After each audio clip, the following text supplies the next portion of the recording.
अरे आईडी नीचे कर दो यार, मुंह पे आ रही आईडी। आँख में 18 महीने पहले जब हमारी सरकार बनी और मैंने मुख्यमंत्री के तौर पर जब शपथ ली, हमारे मंत्रिमंडल के सदस्यों ने मंत्रिमंडल के तौर पर शपथ ली, हमारी सरकार सभी प्रकार के विभागों में और वन विभाग में उसका एक भाग। मुझे खुशी है कि 75वें वन महोत्सव के इस अवसर पर जो हमने एक साल पहले परिवर्तन किए थे, उन परिवर्तनों को हमने पहले पायलट प्रोजेक्ट के रूप में अमली जामा पहनाया। आज पूरे प्रदेश में हम उनको लागू करने जा रहे हैं।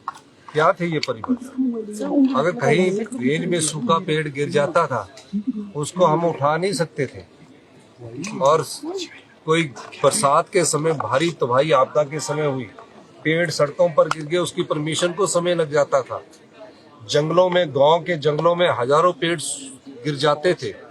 तो हमने एक परिवर्तन किया कि अब डीएफओ जो कंसर्न बीट का होगा, वो जितने पेड़ गिरे होंगे उनको उठाने का अधिकार उनको दे दिया गया है। दूसरा, जो सूखे पेड़ होते हैं, जो किसी कारण बाद धीरे धीरे सड़ने शुरू हो जाते हैं, उन सूखे पेड़ों का भी अधिकार उन डीएफओ और रेंज ऑफिसर और इवन डिप्टी रेंज ऑफिसर और गार्ड तक हमने दे दिया है। गार्ड रिकमेंडेशन करेगा कि यहाँ पेड़ गिरा है और डीएफओ उसकी परमिशन देगा। डिप्टी रेंजर को भी एक लिमिट है कि इतने पेड़ गिरे हैं, उसकी परमिशन भी डिप्टी रेंजर तक देगा। ये पहली बार 40 साल में हम इस व्यवस्था परिवर्तन हमने ये किया। दूसरा, कि जो हमारे प्रोजेक्ट हो जाते थे एफसीए केसेस के बाद स्टेज 1 होती है और स्टेज 2 होती है। हमने कहा जो भी लीनियर प्रोजेक्ट होंगे, जैसे एनएचआई की 4 लेन बननी है, तो स्टेज 2 आने में 6 महीने लग जाते हैं, रोड खड़ा हो जाता है। तो जो भी रोड हमारे बनेंगे, उसमें भी डीएफओ को ये पावर दे दी गई है कि वो स्टेज 1 के बाद उन पेड़ों को कटवाने की अनुमति दे सकता है।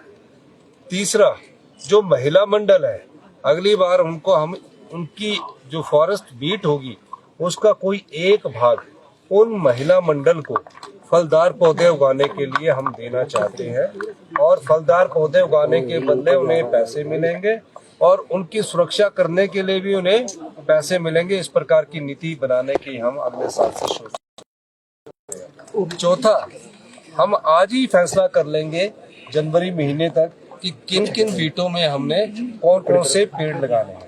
पांचवा, अभी तक फलदार पौधे 30% ही लगाए जाते थे।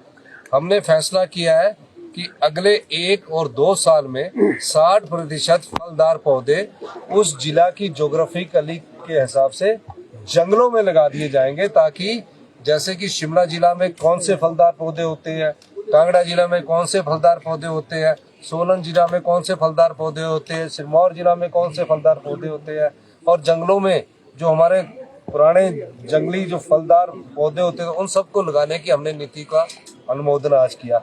ये बहुत बड़ा परिवर्तन हम वन विभाग में लेकर आए हैं, और मुझे खुशी है कि वन विभाग से जो 1 महीने पहले जो हमारी बैठकें हुई थी, उसका आज असल में स्वरूप आपके सामने आया है।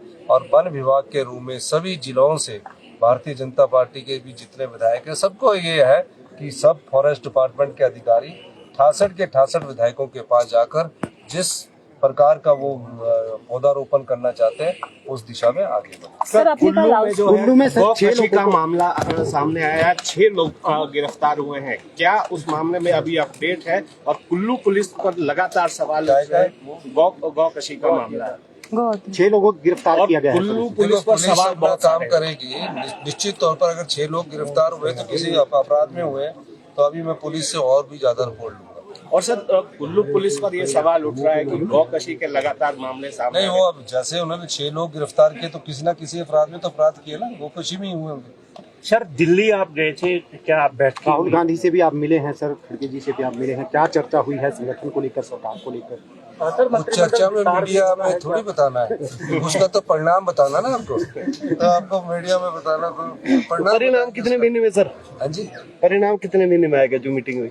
परिणाम तो चर्चा, विचार विमर्श, फिर चर्चा, फिर विचार, परिणाम तो फिर फ्रूटफुल होता है ना। कैबिनेट एक्सपेंशन का क्या है सर? मंत्रिमंडल विस्तार सर कब तक हो जाएगा? धन्यवाद। सर नुकसान काफी हो रहा है बरसात से, कुल्लू में भी काफी हुआ, कोयनौर में भी हुआ। कुल्लू में बादल फटा है जोश में, और मैं ये भगवान का शुक्र है कि किसी की मृत्यु नहीं हुई, लेकिन उनके घरों को बहुत भारी नुकसान हुआ है। सरकार उस सारी जो नुकसान घरों को उसका जायजा ले रही है, और जायजा लेने के बाद हम आगे बढ़ेंगे।